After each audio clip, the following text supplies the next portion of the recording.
Muy buenas tardes a todos los hermanos y amigos que en el día de hoy se han podido conectar. Primeramente les pido disculpas, ando bien gangoso, así que espero que se entienda bien lo que voy a ir exponiendo. Y si no, ahí traten de avisarme por el chat para poder ir mejorando un poco la expresión. Con la ayuda del Señor quiero invitarles a meditar en esta tarde en una porción que se encuentra en el Evangelio de Lucas. Vamos a ir revisando una porción que está en el Evangelio de Lucas, en el capítulo 7, y en el versículo 11.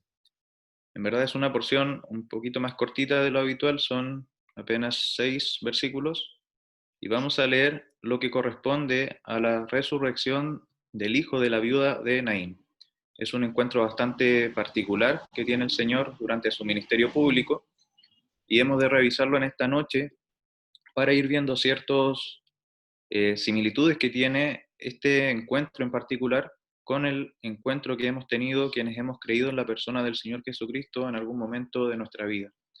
Eh, Vamos a leer primeramente, antes de leer de lleno esta porción, el primer versículo del capítulo 7, el versículo 1, para tener un cierto contexto. La palabra del Señor dice así: después que hubo terminado todas sus palabras al pueblo que le oía, entró en Capernaum. Ahora vamos a leer desde el versículo 11 hasta el versículo 17 y dice así la palabra del Señor. Aconteció después que él iba a la ciudad que se llama Naín, e iban con él muchos de sus discípulos y una gran multitud. Cuando llegó cerca de la puerta de la ciudad, he aquí que llevaban a enterrar a un difunto, hijo único de su madre, la cual era viuda, y había con ella mucha gente de la ciudad. Y cuando el Señor la vio, se compadeció de ella y le dijo: no llores. Y acercándose, tocó el féretro, y los que lo llevaban se detuvieron. Y dijo: joven, a ti te digo, levántate. Entonces se incorporó el que había muerto y comenzó a hablar, y lo dio a su madre, y todos tuvieron miedo y glorificaban a Dios diciendo: un gran profeta se ha levantado entre nosotros, y Dios ha visitado a su pueblo. Y se extendió la fama de él por toda Judea y por toda la región de alrededor. Hasta acá la lectura de la palabra del Señor por el momento. Hace un par de semanas que he estado meditando en esta temática en particular, específicamente en lo que refiere a la muerte y la resurrección de varias personas a lo largo de la Escritura. Podemos verlo tanto en el Antiguo como en el Nuevo Testamento. En el Antiguo Testamento, por ejemplo, encontramos la resurrección de el hijo de la viuda de Sarepta, cuando Elías va, por ejemplo, a este pueblo y también ocurre el mismo evento. En el Nuevo Testamento encontramos la resurrección de la hija de Jairo, encontramos este mismo milagro que hemos leído. Encontramos, por ejemplo, en el libro de los Hechos, cómo Pablo también eh, resucita a Eutico, que había caído desde una gran altura cuando él exponía largamente. Y esto me llevó a meditar en cómo es que a lo largo de la Escritura esta temática nos logra ser un reflejo claro de cómo Dios ha obrado en favor del pecador. La Escritura nos refiere de que el pecador está muerto en sus delitos y pecados, pero que es por la misericordia de Dios manifestada mediante la obra del Señor Jesucristo que nosotros hemos recibido vida eterna en Él. Hemos pasado de muerte a vida de la misma manera que hemos leído en esta porción. Ahora, ¿por qué me he detenido en esta porción en particular? Es porque esta porción ha llamado mi atención por diferentes aspectos, y uno de ellos es el hecho de que este milagro solo aparece relatado en uno de los evangelios, solo aparece en el Evangelio de Lucas. Y mientras meditaba en ello, llegué a ciertos versículos que me ayudaron a entender por qué hay milagros que aparecen en algunos evangelios y no en todos. La escritura, por ejemplo, en el Evangelio de Juan nos lo explica en el capítulo 21, versículo 25, nos refiere de que el Señor hizo muchas obras durante su ministerio público. Y dice así: las cuales si se escribieran una por una, pienso que ni aún en el mundo cabrían los libros que se habrían de escribir. Verdaderamente son muchas las obras que el Señor hizo. Por lo tanto, podemos entender de que cada evangelista iba tomando algunos de los milagros del Señor y los iba relatando en la medida que para ellos fuese quizás más llamativo. En el caso de Lucas lo podemos entender de esta forma porque nosotros hoy en día sabemos de que Lucas tenía una profesión bastante particular. Él era médico Por lo tanto, no es extraño desde esa óptica entender que muchos de los milagros que Lucas relata guardan relación con eventos de sanación de personas y de restauración de distintos males o dificultades.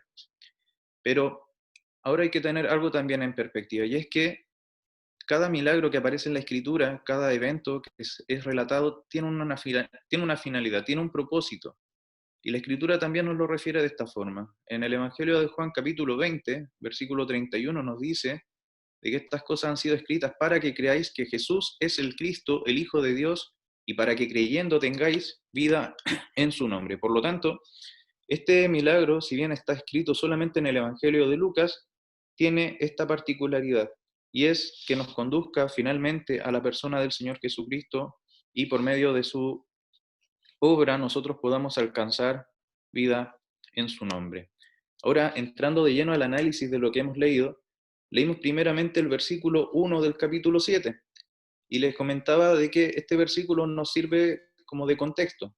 La palabra nos refiere de que el Señor se encontraba en una localidad llamada Capernaum, en donde luego de que había sanado al siervo de un centurión, nos dice la escritura de que él toma dirección hacia Naín, a esta pequeña aldea ubicada al sudoeste del mar de Galilea, que por distancia geográfica estaban separadas cerca de 50 kilómetros una localidad de la otra.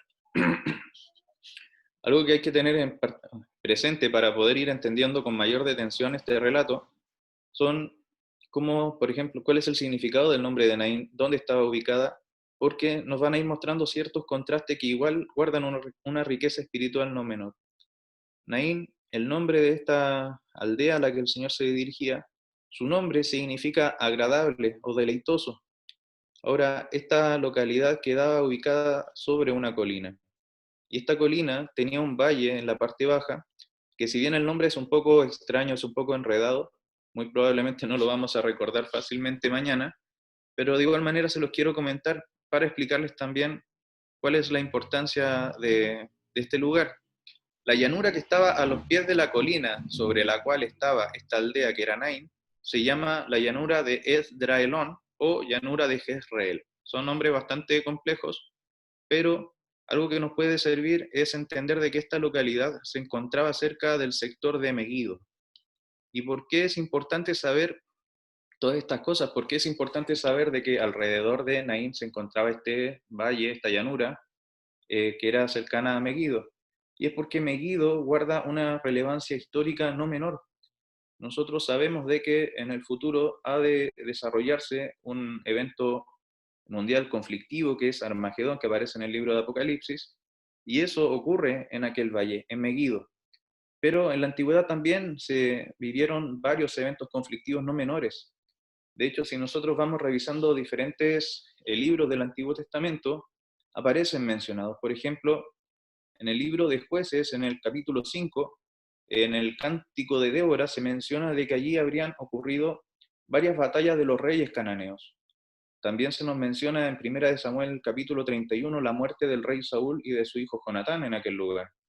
En Segunda de Crónicas se nos habla de cómo el rey Josías habría sufrido una herida que era de muerte en aquel sitio. Por lo tanto, era un lugar que revestía una cierta temática no menor, que era de reiterados conflictos. De hecho, hay un diccionario bíblico que nos plantea de que Naín era un lugar al cual se le podía catalogar como un lugar de guerra y de tragedia. Y esto nos muestra un contraste no menor, porque si nosotros recordamos el nombre de Naín, era un lugar deleitoso, era un lugar agradable, pero estaba rodeado de un lugar que era peligroso, que era de conflicto. Era un lugar sumamente peligroso hacia el cual se estaba desplazando el Señor en aquel momento. Ahora, si bien se nos presenta este contraste, no es el único. Hay varios contrastes que podemos ver en este relato y con la riqueza geográfica y con la riqueza histórica que hay ahí. Este lugar, Naín, también significaba prado, el nombre significaba prado. Y este dato en particular, cuando lo empecé a revisar, me llevó a meditar en lo que aparece en el Salmo 23, particularmente en el versículo 2. Ese salmo nos dice la escritura lo siguiente: en lugares de delicados pastos me harás descansar. Una traducción más reciente del mismo versículo lo ilustra de la siguiente manera: En verdes prados me deja descansar. Dice, en verdes prados me deja descansar. Pero si nosotros tomamos lo que hemos leído y empezamos a hacer la revisión de cómo era la experiencia de aquella mujer viuda, podemos tener claro de inmediato de que esta mujer podía estar experimentando cualquier tipo de sensación menos la de descanso. Esta mujer que vivía en aquel lugar, que su nombre de la aldea significaba descanso, que significaba un lugar agradable, apacible, estaba experimentando todo lo contrario, estaba sumamente sumergida en la tristeza por una pérdida no menor, que era la pérdida de su hijo. Pero si vamos revisando con mayor detención, la misma escritura nos refiere de que esta mujer ya había experimentado una tristeza bastante profunda antes de la muerte de su hijo, y esa era la muerte de su cónyuge. La escritura nos dice de que esta mujer era viuda, y el ser viuda en aquellos días era un escenario bastante complejo. Si bien lo sigue siendo hasta el día de hoy, en aquellos días era aún más difícil, porque una mujer viuda no solamente estaba sin la compañía y el afecto quizás emocional de su pareja, sino que también se veía desprovista de protección económica, de protección legal, de protección física. Era un elemento sumamente complejo cuando partía de este mundo el varón y la mujer quedaba sola. Pero, hay un pero también, cuando este tipo de sucesos ocurría y el matrimonio, o en este sentido la pareja, tenía un hijo, el hijo podía sustentar a la madre. El hijo era quien podía llevar finalmente el nombre de la familia y podía prolongarlo. De hecho, es allí donde se va a centrar un poco la meditación en esta tarde. Y es que la mujer verdaderamente, luego de que había sido viuda, guardaba su esperanza en su hijo, guardaba su esperanza de protección, guardaba la esperanza de que él pudiese continuar con el nombre de la familia. Muy parecido quizás a lo que vemos en el libro de Ruth. Sabemos de que Ruth, cuando vuelve con Noemí, estaba a la búsqueda de poder mantener en vida el nombre de aquellos hijos de la suegra de Ruth. Y lo cierto es que en este caso ocurría algo similar. Podemos ver entonces la esperanza de esta mujer sobre su hijo para que él pudiese hacerse cargo de todas las cosas. Y esto llevó a que considerara lo siguiente: esta mujer había atravesado verdaderamente un momento sumamente complejo al hallarse sin la protección de su marido, de su cónyuge. Pero de igual manera, ella guardaba una esperanza en su corazón, ella podía confiar en que en el futuro su hijo se iba a hacer cargo de todo, que muy probablemente sus nietos también podían acogerla, podía ella llenar su corazón con esta esperanza, podía tener un proyecto por el cual preocuparse día a día, podía estar motivada quizás a levantarse todos los días para poder enfrentar lo que se venía. En definitiva, tenía una razón por la cual seguir adelante a pesar de esta pérdida. Aparentemente tenía la fortaleza para hacerlo. Pero este relato nos presenta algo en particular, y es que en aquellos días la esperanza de esta mujer fallece junto con su hijo. En el momento en que su hijo fallece, su esperanza parte también con él. Y la vemos experimentar una gran tristeza. Y es que verdaderamente esta mujer estaba afligida en aquellos días. Ahora, un dato no menor y que hay que tener presente también para entender cómo se va desarrollando este relato, es que en aquellos días, al igual que en nuestros días, por ejemplo, cuando se va formando una ciudad, cuando una ciudad comienza a asentarse, los sepulcros tienden a ser posicionados fuera de los límites de la ciudad, muy probablemente por temas de higiene. De hecho, si nosotros consideramos cómo se ha formado Valparaíso, quienes somos de acá Oriondo, nosotros sabemos de que el Valparaíso original, por ejemplo, estaba remitido al sector del barrio Puerto, y era un espacio mucho más reducido. Y el primer cementerio que se funda es el cementerio número 1, y ese lugar quedaba a las afueras del Valparaíso original. Luego Valparaíso creció mucho y el cementerio quedó en el medio, pero al final de cuentas la planificación en ese momento era de que el cementerio quedase afuera. Lo podemos ver también en la escritura. Por ejemplo, cuando el Señor tiene el encuentro con el endemoniado de Gadara, vemos de que el Señor se baja de la balsa y va camino hacia esta localidad cuando se encuentra con el endemoniado que vivía en los sepulcros. Y vemos que después de que el Señor tiene este encuentro con este endemoniado, salen las personas de Gadara a ver qué es lo que había ocurrido. Salen a las afueras de la ciudad para ver este milagro que había ocurrido con el endemoniado de Gadara. Por lo tanto, geográficamente hablando, en cuanto a la distribución de la ciudad, podemos entender de que en Naín ocurría lo mismo. En las afueras de esta aldea se encontraba el sepulcro. Por lo tanto, esta mujer iba saliendo de aquella ciudad, iban en dirección al sepulcro cuando se encuentra con el Señor. Y la Escritura nos refiere de que esta mujer estaba sumamente triste por esta pérdida, lo cual para nosotros puede ser también sumamente entendible. Sinceramente, todos los que hemos perdido algún ser querido en algún momento de nuestra vida, entendemos la emoción que está a la base. Incluso quienes somos creyentes, hemos experimentado ese dolor. Si bien el creyente lo experimenta con más esperanza quizás que el resto del mundo, la emoción está, la emoción de tristeza está presente. Entonces, esto me llevó a pensar, ¿por qué entonces el Señor le dice a esta mujer que está experimentando una emoción que es entendible para el contexto, que no llorase? Y para eso necesito hacer un paréntesis en este momento para explicar algo relativo a las emociones. Para quienes no lo saben, mi profesión es psicólogo, por lo tanto, tengo que estar mucho más interiorizado con cómo las personas van viviendo las emociones y también el efecto que éstas tienen en la vida de las personas. Ahora, lo que he podido ir viendo, gracias a mi misma profesión, es que las personas muchas veces tienden a catalogar las emociones en si son buenas o si son malas. Eh, un ejercicio rápido, si es que alguien le pregunta a una persona si el enojo es una emoción buena o una emoción mala, muy probablemente las personas digan es una emoción mala. Eh, si yo pregunto por tristeza o por miedo, van a decir lo mismo quizás. Pero por contraparte, si es que uno piensa en emociones buenas, podría surgir rápidamente la alegría, la tranquilidad, etcétera. Pueden surgir muchas cosas, pero hacemos esta categorización y pensamos, y está el pensamiento ahí a la base de que hay emociones que intrínsecamente son algo positivo para nosotros en algún momento o no. Y esta diferenciación se da particularmente en considerar cuáles emociones son más funcionales para nosotros. Es quizás mucho más sencillo afrontar el día a día estando contentos que estando enojados. Pero lo cierto es que esta categorización la hacemos nosotros.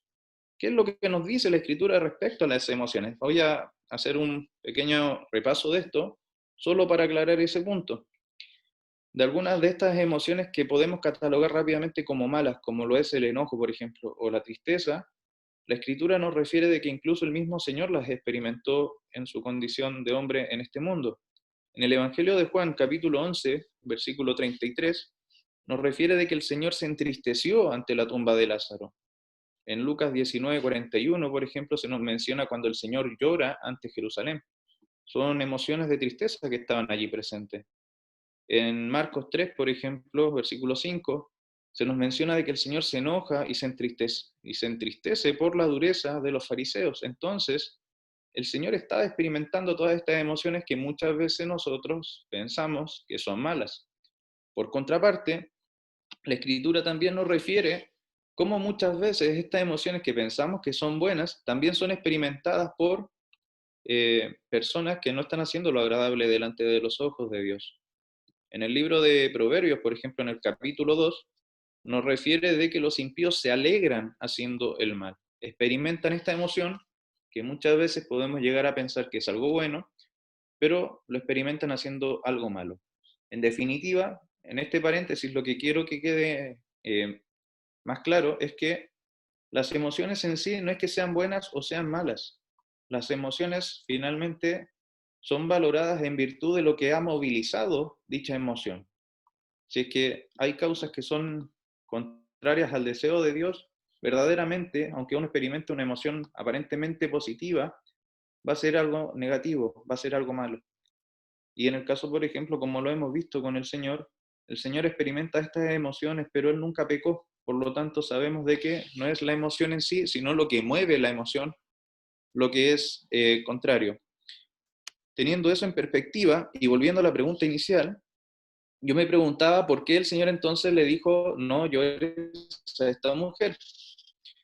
Y recordando esta categorización y cómo es que la escritura nos refleja de que no es la emoción en sí, sino lo que mueve la emoción, me permitió entender entonces lo siguiente: no es que el Señor estaba retando a esta mujer por la sensación de dolor por la pérdida de su hijo, sino más bien el no llores del Señor estaría orientado a que esta mujer no lamentase las esperanzas que ella tenía por su hijo.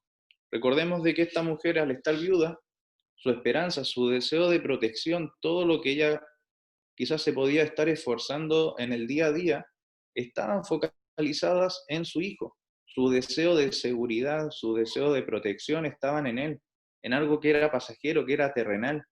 Estaban cimentadas en una persona, diciendo que esto no debe ser así. Su esperanza debía estar en algo eterno, en algo celestial, como lo era la persona del Señor Jesucristo. Y es este el mensaje que el Señor quiere llevarle a esta mujer. Quería confrontar la fe que ella estaba poniendo en una persona. Por lo tanto, el no llores del Señor, por un lado, es un llamado de atención para esta mujer, para que esta mujer pudiese entender de que su fe, su esperanza estaban mal cimentadas. Pero por otro lado, y esto también me maravillaba, el no llores del Señor es una expresión de consolación, porque el Señor veía el dolor de esta mujer, pero lo que ella, aunque no lo sabía, el Señor era quien iba a consolar y iba a estar allí. Es el autor de todas las cosas, quien sostiene todo por el poder de su palabra. Él mismo iba a suplir lo que ella estaba necesitando. Y es por esto que el Señor llega allí y le expresa estas palabras, a pesar de que ella no lo entienda. Y esto me llevó a considerar dos elementos que nos acercan a entender cómo es que este relato nos habla del Evangelio. Y es que primeramente es el Señor quien se ha trasladado hasta aquel lugar. La Escritura en distintas porciones, de distinta manera, nos habla de cómo es Dios quien se moviliza para ir en pos del pecador, para ir en pos de nosotros que estábamos en una condición caída. Lo podemos ver, por ejemplo, en las parábolas de la oveja perdida o de la dracma perdida, por ejemplo, en el Evangelio de Lucas, capítulo 15. Allí podemos ver claros ejemplos de que cómo es Dios, mediante las personas que están ilustradas allí, quien se moviliza para ir a rescatar esta oveja que se había perdido, o para encontrar la dracma que se había perdido.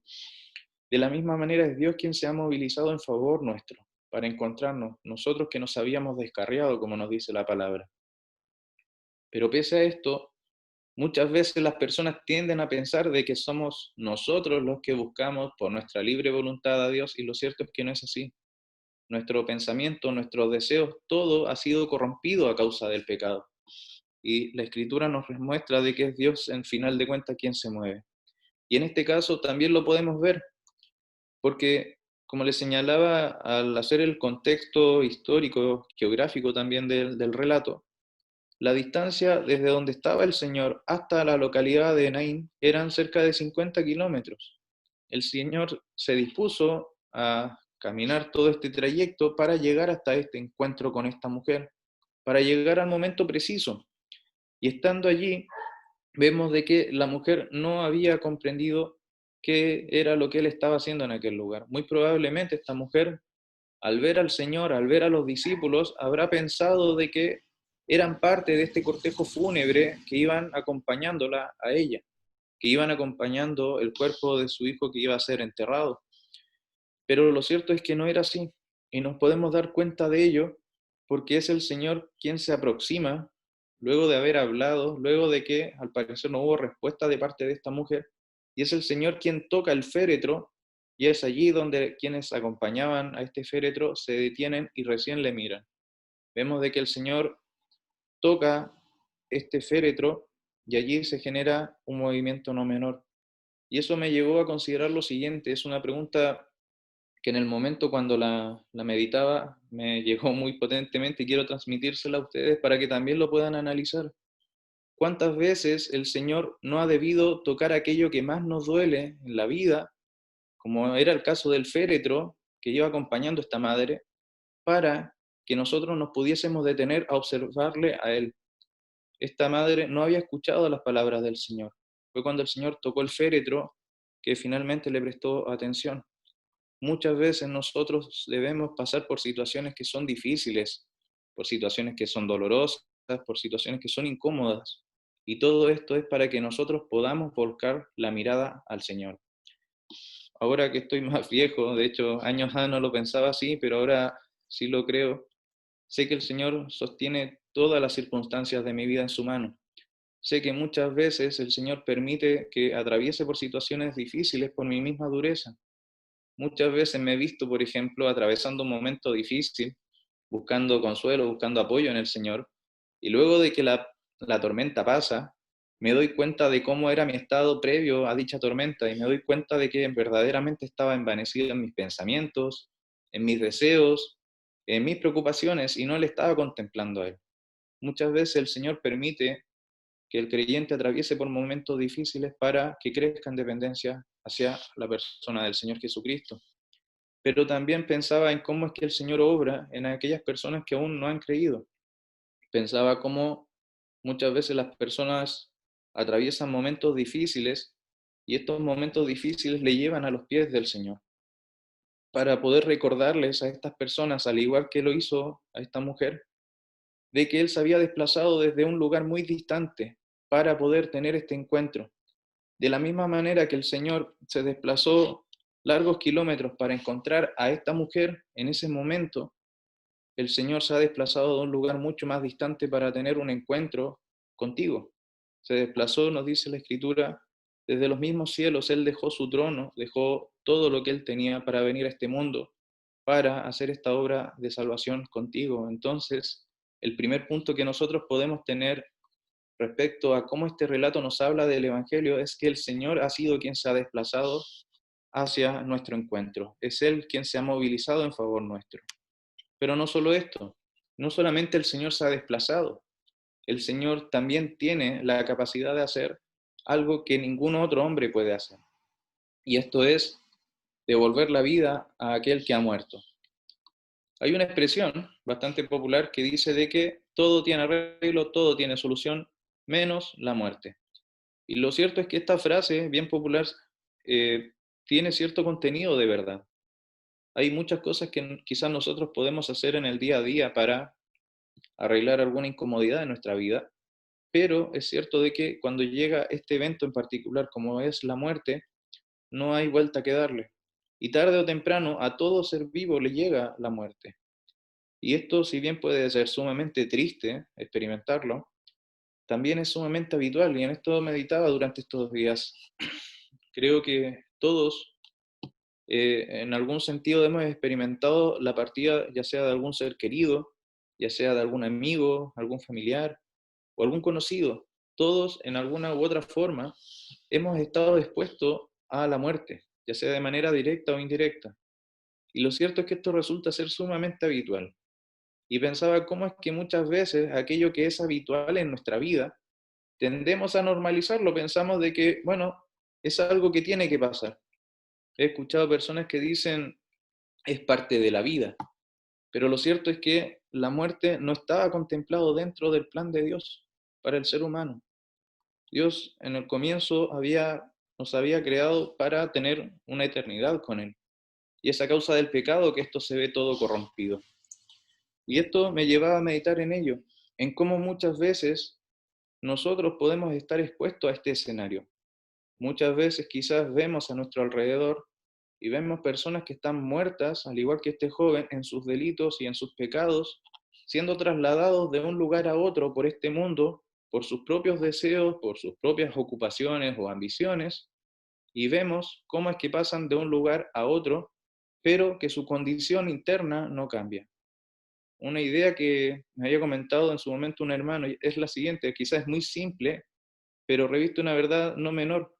Una persona muerta, por mucho que sea trasladada de un sitio a otro, va a seguir estando muerta, va a seguir siendo solamente un cuerpo. Y lo cierto es que en el caso de este joven, es el escenario que se estaba dando. Este joven estaba muerto, era su cuerpo el que estaba siendo trasladado, pero por mucho de que las personas a lo mejor a su alrededor se esforzaran o quisiesen de que él recuperase la vida, esto no podía ser realizado. Él verdaderamente ya no podía hacer nada por su propia condición. Un muerto no puede revivirse a sí mismo, pero es Dios quien da la vida, nos dice la palabra.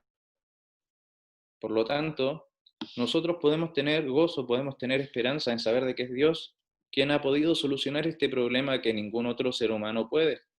En Primera de Timoteo, por ejemplo, capítulo 6, nos refiere de que es Dios quien da vida a todas las cosas. En Juan 10, por ejemplo, versículo 10, dice, es el Señor quien vino para darnos vida y vida en abundancia.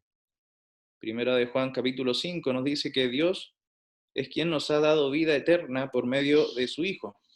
Por lo tanto, a pesar de que esta mujer no lo entendía, existían razones de peso para que ella no llorase.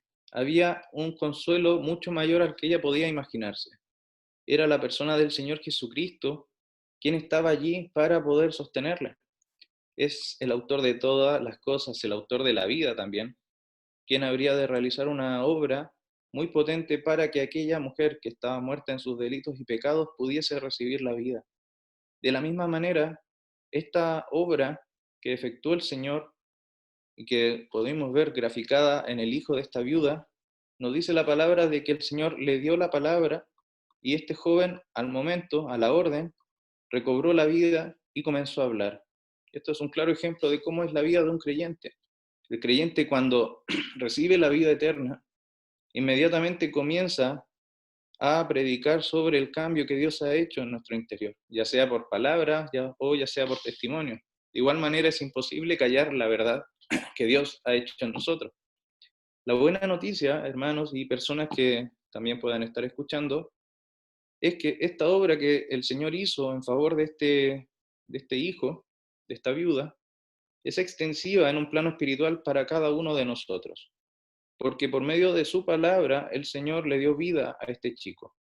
De la misma manera, por medio de su palabra, Él te está llamando a ti, persona que quizás no le conoces, para que puedas confiar plenamente en que el Señor tiene el control de todas las cosas, para que puedas recibir la vida que solamente Él puede dar y para que creyendo en Él tengas vida y vida en abundancia. Esa es la meditación que quería compartir con ustedes en esta noche.